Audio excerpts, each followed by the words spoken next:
자, 하이닉스 지금 현재 고점이 뭐 19만 8천 원까지 뚫고 올라갔어요. 그래서 19만 6,900원일 때의 23.06보다 추가적인 또 상승률이 형성이 돼 있는 거죠. 하이닉스는 지금 전거래일 기준에서 PER이 5.15배입니다. 오늘 이제 뭐 9% 가까이 올라왔기 때문에 PER이 조금 더 올라서 있을지언정 고평가는 절대 아니고요. 성장주임에도 불구하고 엄청난 저평가죠. 그리고 PBR이 2.37배인데 이 부분에 있어서도 성장주 기준 또 특히 이제 IT 반도체 기준으로 놓고 본다면 그렇게 부담스러운 PBR은 아닙니다.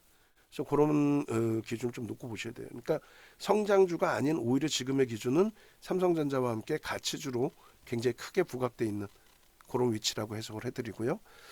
그리고 이게 23년 10월 말에 KBS 방송 나갈 때 가지고 나간 하이닉스에 대한 컨센서스인데요. 요 잘 보시면은 요렇게 돼 있어요. 얼마예요? 8조입니다, 이게. 영업이익 8조 예상을 했는데 24년 영업이익이 지금 어떻게 잡혀요? 23조 4천억 잡힙니다. 8조에서 전망치 8조에서 실질적으로는 24조 가까이 나왔단 말이에요. 23조 4천억. 그러면은 전망치 대비해서도 200% 이상 증가한 거죠. 결론은 전망치 대비 200% 증가했다면은 이때 전망치가 놓여져 있던 주가가 11만 원, 12만 원이었단 말이에요. 그럼 최소범위 200%면은 뭐 30만 원대인 거고 거기까지가 아니더라도 100%만 움직임을 준다 해도 25만 원 수준이란 말이죠. 그게 25만 원 수준이 언제 형성이 됐어요? 7월 달에 형성이 됐습니다. 그래서 23년 이후에도 뭐 슈팅이 크지만은 24년도 기준만 놓고 봐도 80%의 폭등이 나왔거든요. 근데 사실상 아무 이유도 없이 24년 8월부터 해서 고점에서부터 조정이 깊어진 거죠. 지금 말씀드리는 거 아무 이유도 없다라는 거는 실질적으로 펀더멘탈에 대한 훼손이나 이런 게 없단 말이에요. 업황이 안 좋은 것도 아니고 그럼에도 불구하고 조정을 받았다는 거죠. 지금 그 말씀드린 고점 라인을 찍을 때 24년도 7월 8월 고점을 찍을 때 대비 PBR이 굉장히 밑으로 내려와 있어요. 그럼 지금 위치에서 왜 못 사요? 24만 원, 25만 원에도 매수를 했는데 굉장히 좋은 위치라고 말씀드리는 거고 그리고 실적 부분이 지금 뭐 정점에 달해서 피크아웃에 달했다 그러지 않아요. 추가적으로 더 상향될 수 있는 내년 35조죠. 사상 최대치 실적입니다.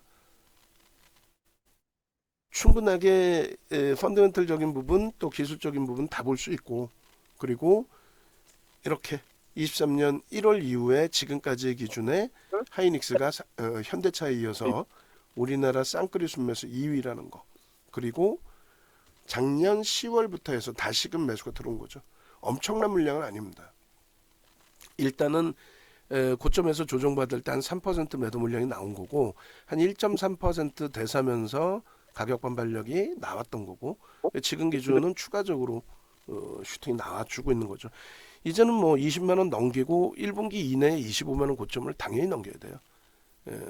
조정받은 이유나 이런 부분을 설명드릴 테니까 그거 들으시면 뭐 이해가 좀 되실 겁니다. 챗 GTP가 이제 확장이 됐을 때가 22년 11월 말이에요.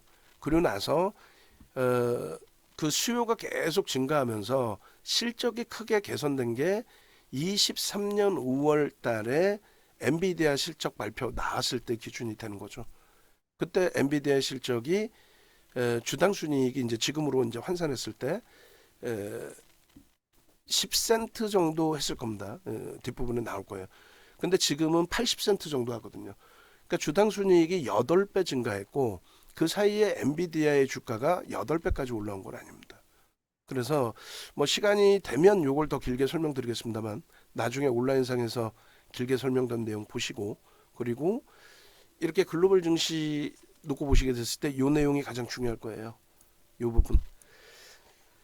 정확하게 국내 증시가 6개월 동안 글로벌 증시 강세를 띨 때 디커플링 상태. 그 전에는 이격은 발생돼 있어도 디커플링은 아니었어요. 같이 강세를 떴는데 글로벌 시장 대비해서 상대적으로 덜 올랐던 거죠. 남들은 다 21년 고점, 우리나라 지수 기준으로 3,300을 넘기고 있을 때 우리만 못 움직였단 말이에요.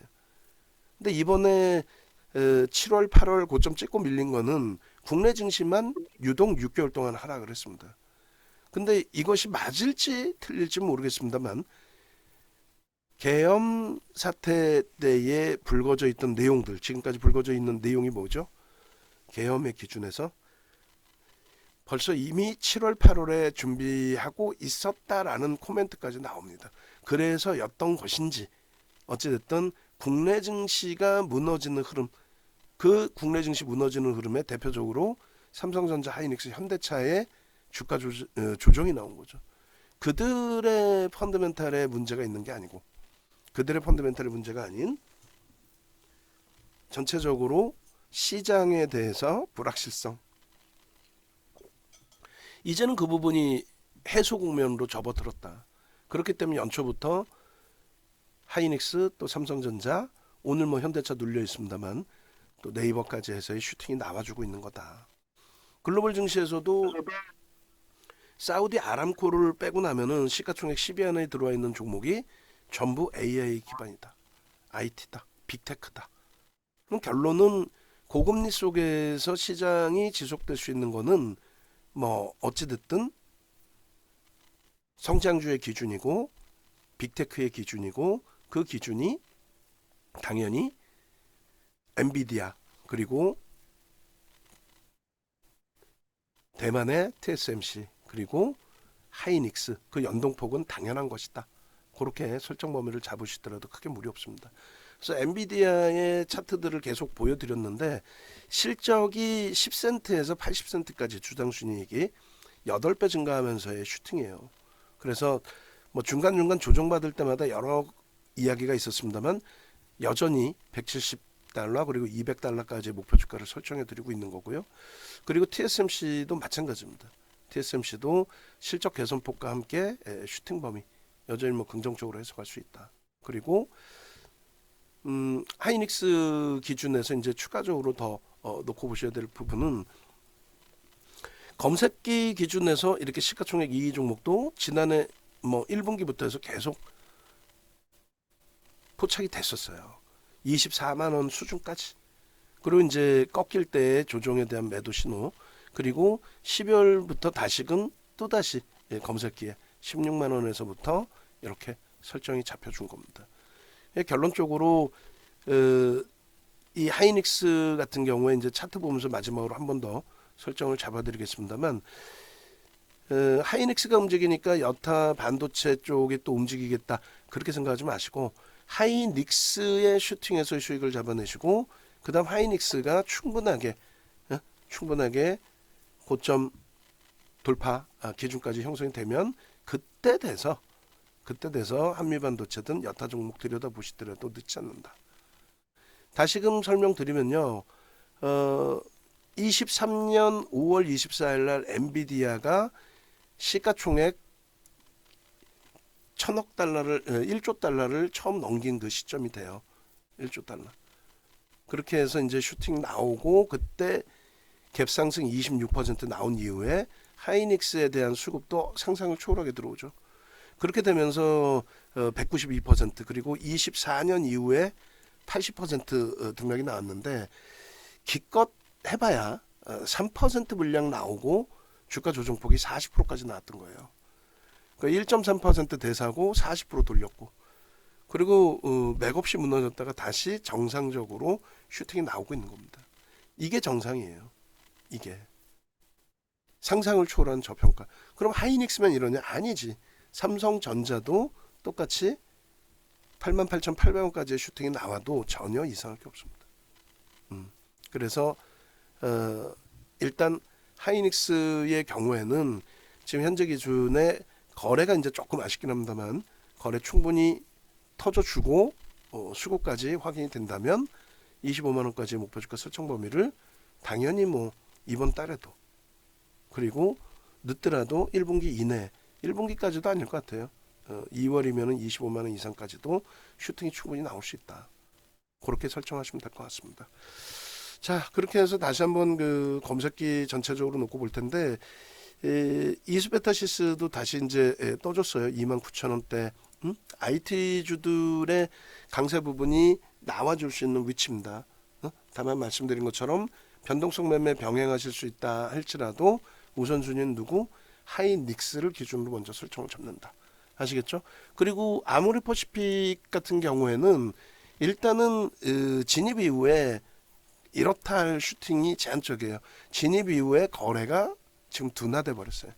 그러니까 거래대금이 시가총액 대비해서 상당히 제한적이라는 거죠. 그래서 시가총액과 거래대금 확인하셔서 변동률, 회전율 따져보시면 단기 변동성 매매에 집중할 수 있는지까지 충분히 설정하실 수 있을 겁니다.